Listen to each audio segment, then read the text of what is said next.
Israel ফিলিস্তিন সংঘাত শুরুর পর থেকেই ফিলিস্তিনিদের তীব্র আক্রমণের মুখে বেশ অনেকবারই নাজেহাল হয়েছে দখলদার ইসরায়েল। এমনকি চলমান অনেক সংঘর্ষেও এই অবস্থার পুনরাবৃত্তি থেমে নেই।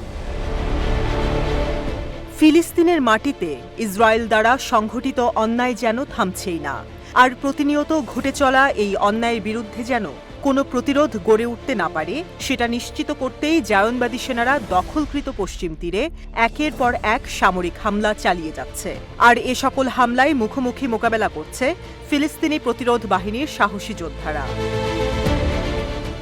তুবাসের আল-কুদস ব্রিগেড থেকে ঘোষণা করা হয়েছে যে তারা ইসরায়েলি পদাতিক বাহিনীর একটি দলকে আক্রমণ করেছে, যেটি দিওয়ান আল দাবাবাতে প্রবেশের চেষ্টা করছিল।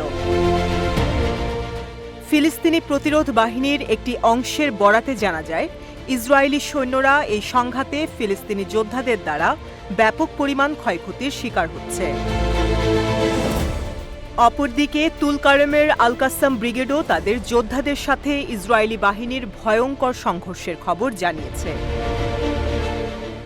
গণহত্যাকারী ইসরায়েল প্রতিনিয়ত ফিলিস্তিনে অবকাঠামো ধ্বংস ও নাশকতা করে যাচ্ছে। এমনই উদ্দেশ্যে তারা ফিলিস্তিনি প্রতিরোধ বাহিনীর একটি দুর্গে হামলা করেছিল। কিন্তু এক্ষেত্রে ফিলিস্তিনি যোদ্ধারাও থেমে নেই, বরং অনেকটা এগিয়েই আছে। আর তাই এই হামলার জবাবে তারা নূর শামস শরণার্থী শিবিরে একটি আইইডি দ্বারা ইসরায়েলি সামরিক বাহিনীর একটি বুলডোজার একেবারে উড়িয়ে দেয়। ইসরায়েল তাদের সামরিক অভিযান আরও বিস্তৃত করছে এবং ইতোমধ্যে তারা নাবলুস, কালকিলিয়া, বিতুনিয়া এবং বেইত লাহমের দেশীয় শরণার্থী শিবির পর্যন্ত অঞ্চলসমূহ তাদের আগ্রাসী অভিযানের আওতায় এনেছে।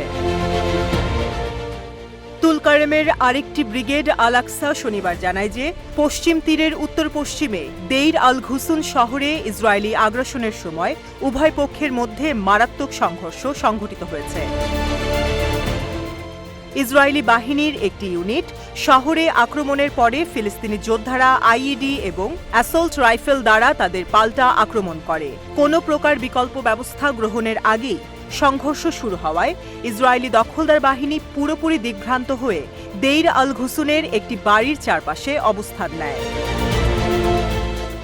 সংঘর্ষ যখন ক্রমশ বিস্তার লাভ করছিল, তখন ইসরায়েলি সেনারা কোনো উপায় না পেয়ে সামরিক অভিযানে যুক্ত সৈন্যদের পাশাপাশি শহরের ভবনগুলির ছাদেও স্নাইপার মোতায়েন করে। এছাড়াও ইসরায়েলি দখলদার বাহিনী আল খলিলের উত্তরে অবস্থিত হালহুল শহরে ফিলিস্তিনি বাহিনীর সাথেও ভয়ঙ্কর সংঘর্ষে লিপ্ত হয়। তারা সেখানে সংঘর্ষের সময় স্টান গ্রেনেড ও টিয়ার গ্যাস নিক্ষেপ করে। স্থানীয় সূত্র হতে জানা যায় যে আল খলিলের আল আররুব শরণার্থী শিবিরে ফিলিস্তিনি যুবক এবং দখলদার বাহিনীর মধ্যে এই সংঘর্ষের সূত্রপাত হয়।